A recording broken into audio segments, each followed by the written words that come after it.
Muona sasa. Tandoni. Haya. Toto lako hilo hapo. Shika baba. Wewe shikamoo baba yako nani? Sawa.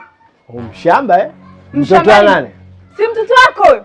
Yaani wewe tangu mimi nina mimba, hunijui, unifanyi chochote. Mpaka mtoto huyo hapo amekuwa sasa hivi. Anakimbia kashabalewe. Wewe dada, hebu wewe kuwa na heshima. Mimi naweza nikaa na mtoto mkubwa hivi. Huyo mtoto mimi nimemtolea wapi? Wewe kwanza unanifahamu mimi? Wewe unanijua mimi? Wewe unanijua mtoto? Ndio. Nani babako? Wewe hapo. Wewe nakuwasha kibao sasa. Mchukue mwanao muondoke, tuondoke. Wewe sasa nikwambie, utakunivuruga. Mtoto wako huyo utadili naye. Wewe unamuelewa?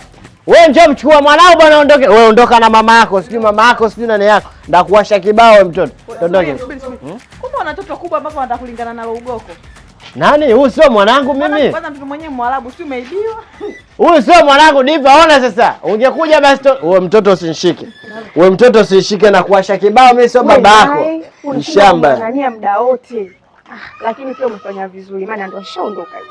Yaani nikwambia kusema ukweli, sipendi kuona watu wapo kwenye mahusiano. Yaani nashukuru sana yani alivyoondoka yule. Wewe babako nani? Wewe nawe unang'ang'ania baba yako huyu tuondoke huko.